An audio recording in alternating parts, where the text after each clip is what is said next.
show you kind of the final camp setup. There's my sleeping bag. There's a down vest. Brought a full-size pillow up, and to rectify the sleeping problem, I got a 7-inch Intex inflatable mattress, and I got the memory foam mattress on top of that, but that seems to do the job.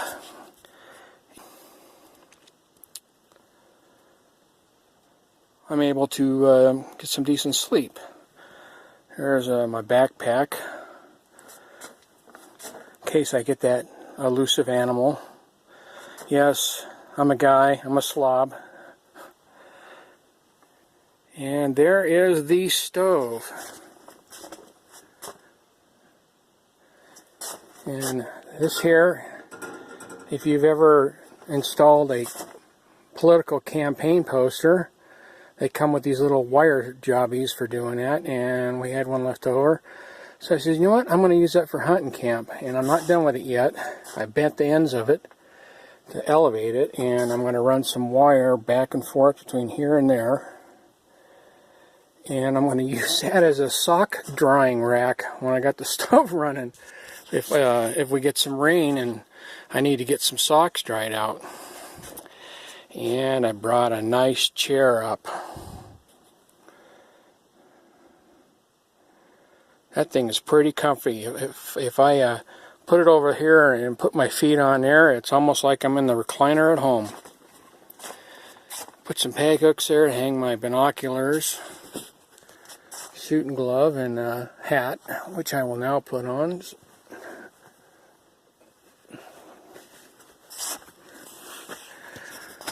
Hung a hook or a nail there to hang my bow with, and the wasp trap is, let's see if we can do it. I don't know if you can see that or not. Anyway, it's just about full.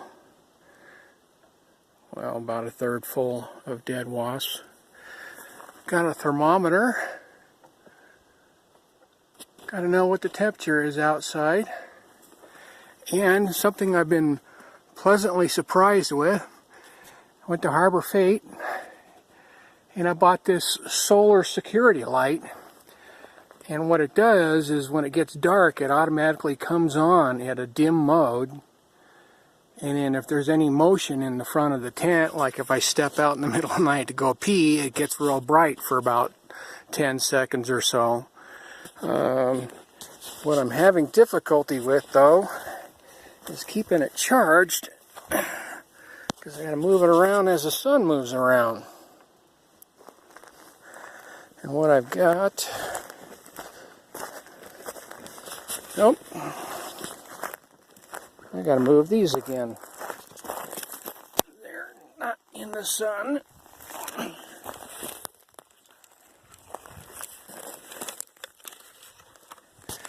Okay, so that's a solar lamp. That little panel on the left powers that one on the right. And the one I got was supposedly 560 lumens. And if it's full charge, it probably is. And that there's for trying to charge my batteries on the cell phones. Speaking about cell phones, if you're listening, T-Mobile, there's no coverage up here. But Verizon does have coverage. Take a hint. You need to build your network out in these remote areas of Northeast Oregon. I'm using one of your new 700 megahertz band 71 phones, or 600 meg, excuse me. It don't get squat for reception. In fact, it's not much better than the standard phones that don't have band 71 capability. Alright, moving on. I think I finally got the latrine finished. It wasn't an ideal situation, but I tied some boards up in there to hold that tarp over the commode so that when it's raining in the middle of the night, at least you can sit and do your business without getting pelted and soaked with rain. Got a pile of dirt in there to fill the hole in, and yeah, you're not going to get to see a hole out there.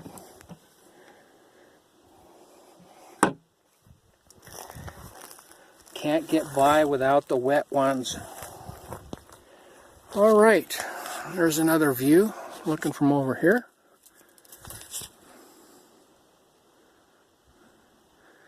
It's just about 12 noon.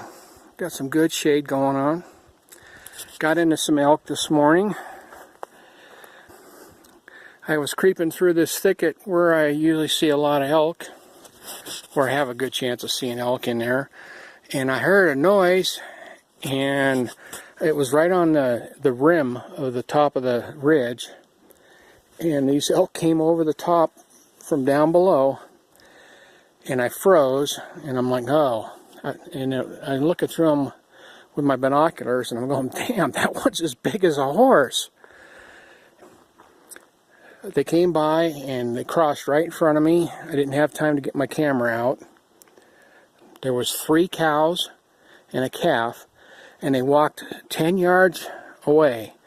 And one kind of kept looking at me and stopping and looking. I said, something looked kind of out of place. But they finally moseyed on over and kept on going. And then I heard a bugle down on the bottom of the ridge over the edge of the rim. As soon as I heard that bugle, those elk took off and started working even faster. So I'm pretty sure it was a hunter down there.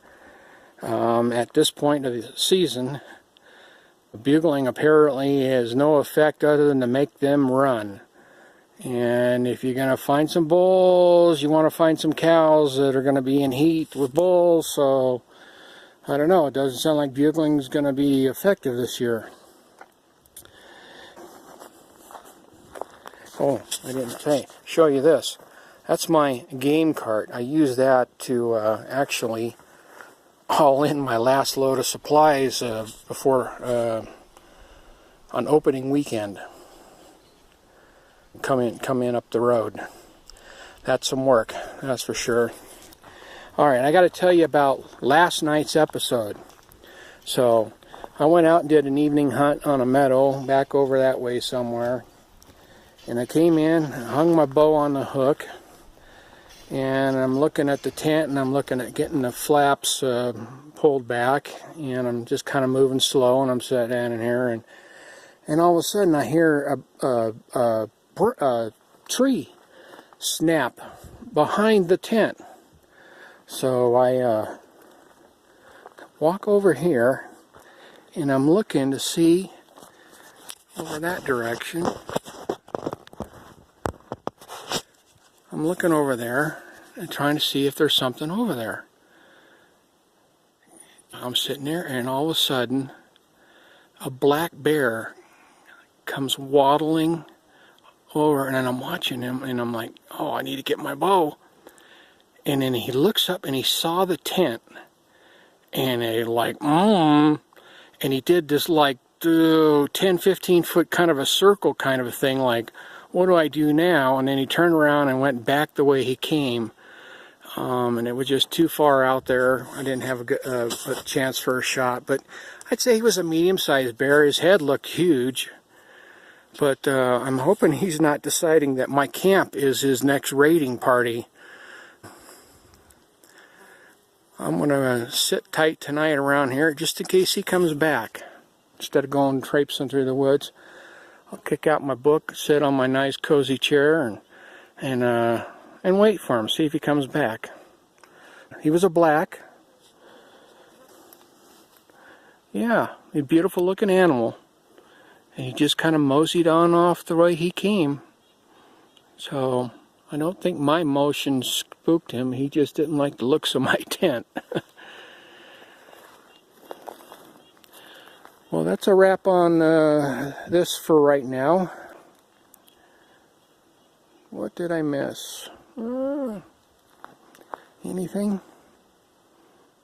Other than it's a beautiful day and I'm enjoying my time up here.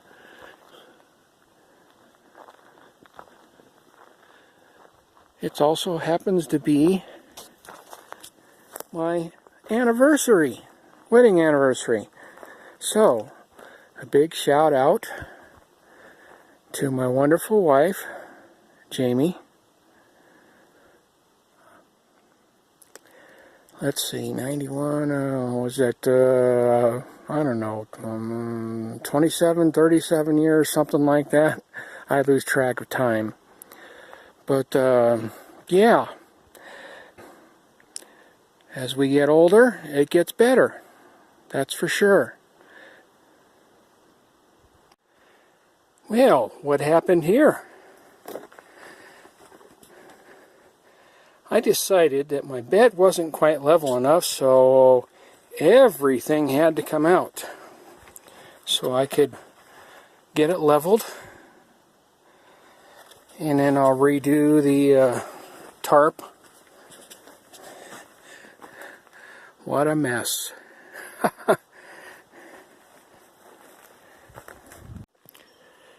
Got my chair out. I'll be set to go, waiting for Mr. Bear, see if he comes back again tonight. I doubt it, but you never know. And believe it or not, I got all that stuff put back inside. Let's see if this is going to show or not. Oh, not too bad. Got the bed leveled, got things kind of cleaned up. Trimmed down that memory foam mattress so it's about the same width as the bed table now.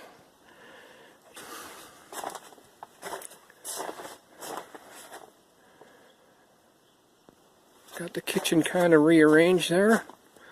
Put some pegs in the post there for holding a pot and a funnel.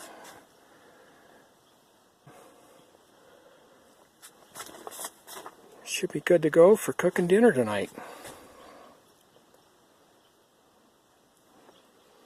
Tarp is much better laid out. There you have it.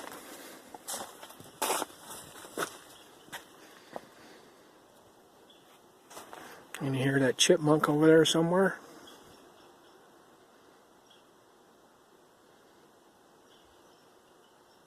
A couple of them. I think they're getting used to the fact that I've invaded their domain. All right. Well, that should be a wrap of this episode of setting up my hunting camp. And hopefully we'll have some harvest results on the next episode. I want to say thank you for watching this episode. Make sure you subscribe. If you like the video, give us a thumbs up. And stay tuned.